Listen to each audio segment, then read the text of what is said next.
Emily desired victory. Even though she was unaware of the potential harm, she wanted to have the last say. It was her. To be a man, you have to dispute a lot. It makes sense why you're so small down there. Everything in the room changed when she said those words. What followed was devastating. Hello to everybody. Welcome back. We appreciate you being here today. We want to tell you a brand new story. Let's get started. James and Emily have been wed for several years. They appear to be a typical couple to most others, going to work, returning home, having dinner together, and leading quite normal lives. They would say they were doing okay if you asked their neighbors or friends. However, what went on behind closed doors and the minor details that gradually weakened their bond were hidden from view. Although it wasn't terrible, their marriage wasn't particularly good either. It was full of little altercations, just enough to leave a nasty taste in their mouths. Never anything enormous. Arguments that were not resolved were simply ignored. Jokes on the surface, but with a deeper meaning beneath, were sarcastic barbs. These incidents accumulated over time and became unsaid grievances. There was no longer any warmth between them. Instead, there was a silent tension that hung over them like a shadow throughout the house. The self-assured one, James had always been the type of man who didn't seem to care about anything. He never showed his emotions to others, walked with his head held high, and spoke with confidence. That's what Emily thought anyway. It had never occurred to her that he was insecure, that there was something hidden behind that tough facade. However, since he was a youngster, James had been plagued by a profound personal uneasiness that he kept hidden. He had attempted, but was never able, to forget anything that had been discussed behind his back. He never discussed it, not even with Emily, and she had never understood its significance in their many years of marriage. Until one evening, during another disagreement, she let her frustration to overcome her. She spoke without giving any thought.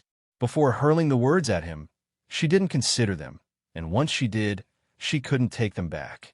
She didn't realize that one thoughtless comment would make all the difference. It had been one of those stressful, draining evenings, full of that silent annoyance that had become a commonplace aspect of their marriage. James felt irritated. Emily was worn out. The dispute swiftly became heated and devolved into another yelling fight in which neither party paid any attention to the other. It was one of those confrontations when both parties felt trapped and where winning was more important than finding a solution, and Emily wanted to win at that particular time. She desired the final word.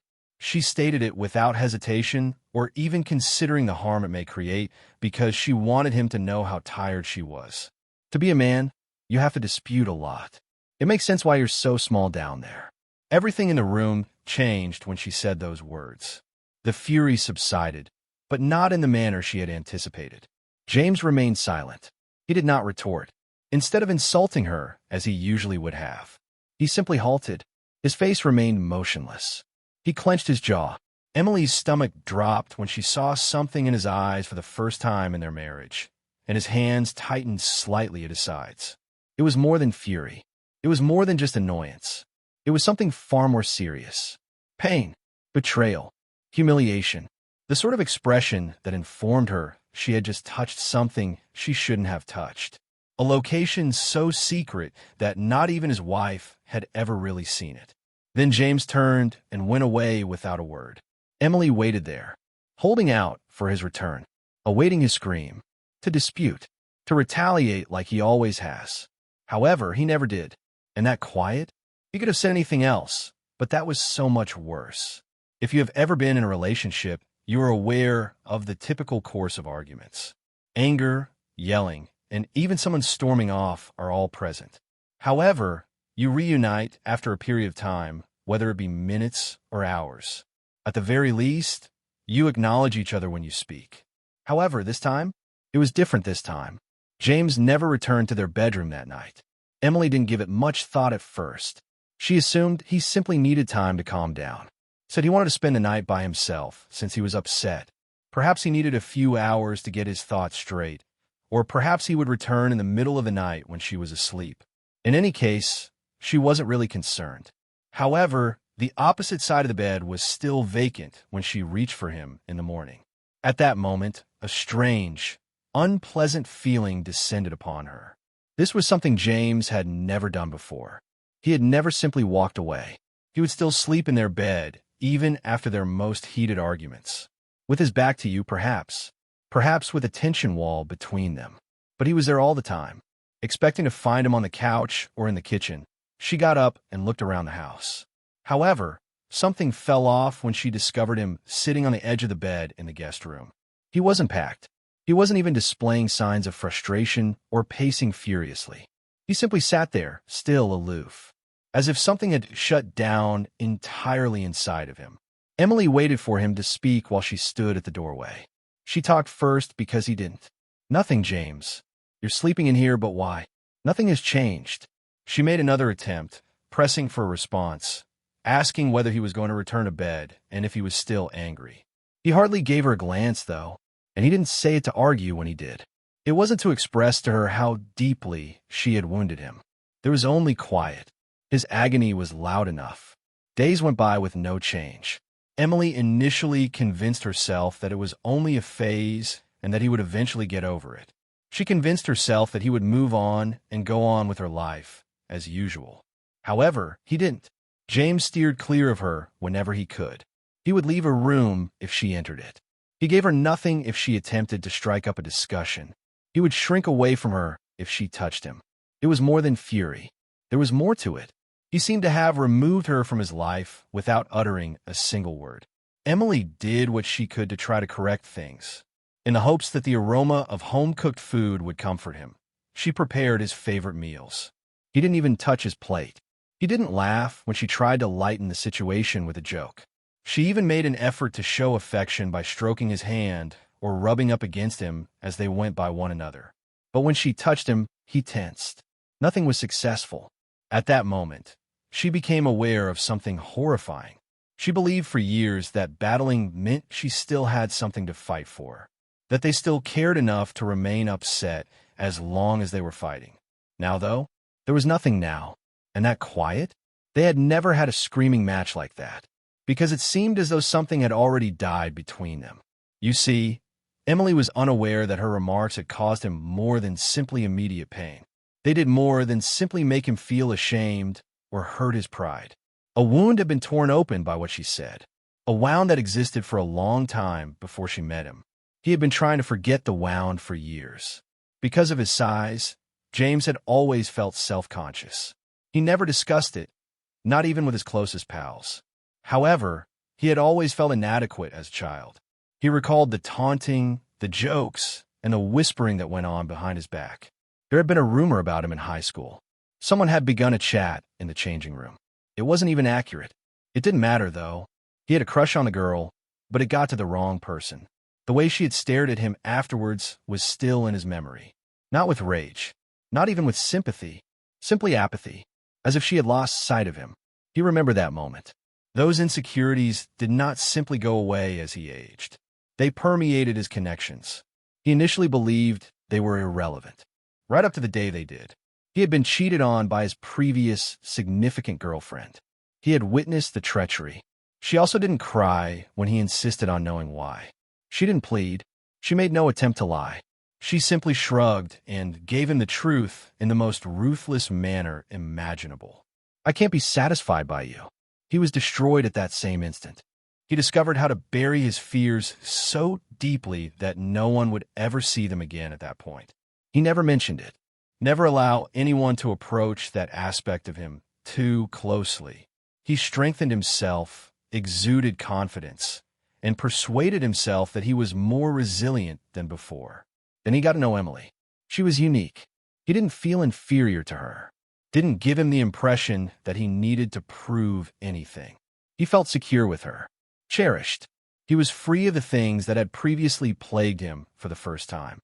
She saw him for who he was. He told himself that his past experiences were no longer relevant, right up until that evening. That is, until she hurled those words at him. To be a man, you have to dispute a lot. It makes sense why you're so small down there. He was taken back by that one sentence. Let's go back to high school and the laughter. Returning to his previous connection, he was betrayed. He thought back to all the times he had tried to convince himself that he was more than what other people thought of him. What's the worst? This time, it wasn't from an unknown individual. It wasn't from a cheating ex or a girl from high school.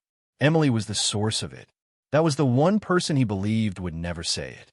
And he was uncertain whether he would ever be able to look at her the same way again for the first time in their marriage.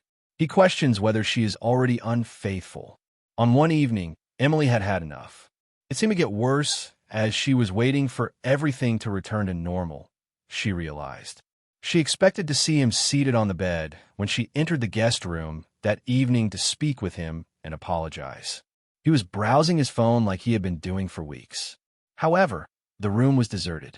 His phone sat on the bed with its screen still lit while the shower ran in the bathroom. He had never let Emily look through his phone. She hesitated even now. However, she promised herself that she would only glance. Before she noticed an email notification from the notification bar, she hadn't even done much. Subject: divorce proceedings. Her heart ceased beating, her mind racing, her breath coming in short gasps. She gazed at the television. Divorce? Divorce? No, this must have been an error or miscommunication. Although she secretly knew otherwise, she still wanted to think that. It was more than just a brawl. There was more to this than what she had said that evening. James wasn't merely upset. He wasn't merely keeping quiet to punish her. He was getting ready to part ways with her. Panic overwhelmed her in waves.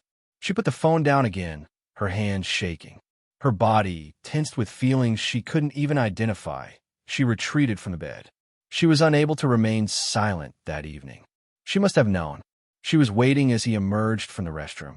"Are you really thinking about divorcing me over one argument?" she said, her heart racing. He gazed at her for the first time in weeks. It wasn't with rage, though. It wasn't even depressing. Nothing was involved. When he did speak, his tone was uncannily serene. "Do you believe that night is all there is to this?" Emily came to the realization at that point. The insult wasn't the only thing at stake. The things she had spoken to him weren't the only thing. This was all about it. The ongoing conflicts. The separation of emotions. They had neglected the wounds for too long. He wasn't going because of what she said that evening. They merely served as the last straw. Emily had been wrong. She was aware of that. She had caused him pain she never thought was imaginable. She was now trying to mend the damage she had caused. And Emily was confronted with a scary question for the first time. What if he was already gone from her? She made every effort. She often expressed her regret, not only with words, but also with deeds. She made an attempt to contact him, would serve as a reminder of the life they had created. She attempted to get him to chat about anything, left notes for him, and prepared his favorite meals. Something light, the weather or work. But he stayed far away regardless of what she did. He would give her brief, meaningless answers to her questions. A nod, a shrug, I don't know, a stillness. However, it was the problem. She sensed that he was aware. He was aware of his desire to remain here. She feared that his silence would be his response. Emily had always thought you could make up for remorse, that you could reverse the harm as long as you were prepared to put things right. However, this was not like the others. No amount of work could make this kind of regret go away. James, too. He was already beginning to back away. Emily was only able to observe him drifting more and farther away, pondering whether anything remained to cling to. Then, one evening, she had passed the guest room with little care until she was stopped by something. Next to the bed stood James. Before him sat an open suitcase. Inside, his clothing were folded nicely. He was packing. Her throat tightened each breath. It was this. He was actually going to leave. Before her intellect could react, her body moved. Finding it difficult to speak, she entered the room. It was little more than a whisper when she did. "Are you truly going to leave?" With a groan, James's shoulders shifted under the weight of something more substantial than fatigue. He took a moment to look at her. For a time, he simply stood there, his hands holding the suitcase's edge as if he were grounding himself. At last, he looked in her direction. "I'm not sure if I can overcome this." The words struck her as if they were a blow to the chest. She had braced herself for a fight, for him to finally express everything he had been suppressing. But this serene, silent doubt, since he wasn't attempting to harm her, it was far worse. He was being honest here. Before she could stop them, tears began to pour from her eyes. She was indifferent. Pride, decency, or anything else didn't matter to her. She simply knew she wasn't prepared apart from him. I cherish you. Her voice broke. I made a mistake. If I could, I would take it back, but I can't. Tell me what to do, please. She saw a change in his expression for the first time in weeks. He remained silent for a long time. He simply remained there, gazing at her, as though he was attempting to determine whether or not they could still be together. Then at last he spoke something. What you say cannot be undone. He spoke quietly yet firmly. I can't unhear it, either. However, I might not want to go. Not quite yet. It wasn't pardon. It was not a commitment. However, it was something, and that was all Emily had left to cling to at the moment. James stayed that evening. However, the harm persisted. It would be a hard road to recovery. Emily was also aware that not all wounds could be healed right away. Could their love endure? That was the true question. What do you think, then? Is it possible for a marriage to endure such a situation? Tell us in the comments section below. Thanks for watching, as always. Till the next occasion.